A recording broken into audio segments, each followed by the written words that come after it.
राधे राधे दीदी। राधे राधे जी। मुझे एक बात बताओ तुम। हाँ बोल। क्या बेटे का घर बसाना और उजाड़ना माँ बाप के हाथ में होता है क्या? बिल्कुल, एक माँ बाप के हाथ में होता है कि बेटे का घर हम बसाते हैं या उजाड़ते हैं। क्योंकि भाई अगर वो अपने बेटे को सही संस्कार देंगे, अच्छी परवरिश देंगे, वो सिखाएंगे कि बहू से कैसे लहजे में बात की जाती है, वो दूसरे घर से आई है। अरे जब सास ससुर ही उसको पराये धन की मतलब पराये घर से आई हुई लड़की मान रहे तो बेटा तो मानेगा ही।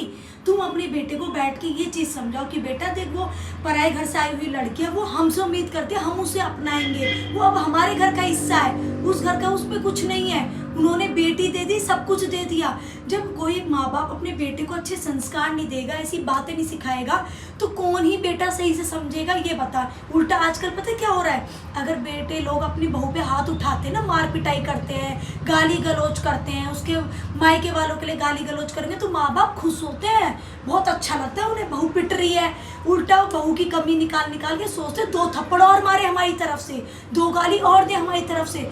अब ये बताओ, जब तुम तो अपनी बहू के साथ ऐसा बर्ताव कर रहे हो और बाद में चाहते हो कि बहू हमारी सेवा करे, फिर आजकल के लोग बोल रहे हैं कि अगर मतलब बहू ढंग की होती तो अगर आजकल की बहुएं ठीक होने लग जाएंगी तो इतने वृद्धाश्रम नहीं होंगे। और मैं कह रही हूँ अगर सास ससुर ढंग के होने लग जाएंगे ना तो वृद्धाश्रम तो वैसे ही बंद हो जाएंगे। वृद्धाश्रम में जाने वाले काम तो तुम खुद ही कर रहे हो अपने कर्मों से, वृद्धाश्रम में जाने वाले काम तुम्हारे बहुएं नहीं करवा रही है। लेकिन जो माँ बाप अपने बेटे को समझाने से गए वो सही बात पे भी अपनी वाइफ को पीट रहा है, वो गलत बात पे भी उसको पीट रहा है। यार सही और गलत में परख करना तो सिखाओ।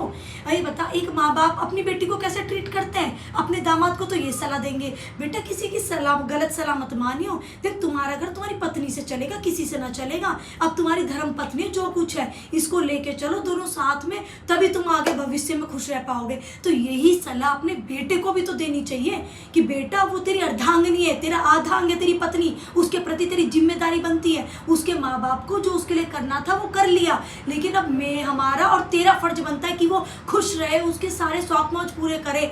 और जब जितना हम उसको खुश रखेंगे, जितना हम उसके शौक मौज पूरे करेंगे, तभी तो वो हमें खुश रखेगी, तभी तो हमारे वंश को आगे बढ़ाएगी, तभी तो हमारी चार लोगों में तारीफ होगी, तभी तो हम आने वाले भविष्य को सुरक्षित कर पाएंगे। लेकिन आजकल के माँ बाप इन समझदारी वाली बातों को तो करते नहीं है। ठीक है, जब अपने आप जब वैसे बहू के घर तोड़ने वाली बातों को करेंगे, फिर बहू उनसे कटने लग जाती है, भैया बहू उनसे चिढ़ने लग जाती है, फिर बहुएं क्या करती है, वो भी अपने सास ससुर की सेवा नहीं करती, दवाई गोली कुछ नहीं कराती। लास्ट में ना जब बहू की चलते वृद्धाश्रम में छोड़ देते अपने सास ससुर को, फिर रोते रहो बिरकते रहो कि हमारी बहू ने तो हमारे साथ यूं कर दिया और हमारी बहू ने तो हमारे साथ वो कर दिया। अपने कर्म क्यों नहीं देख रहे थे, कल के दिन तुमने क्या किया था अपनी बहू के साथ।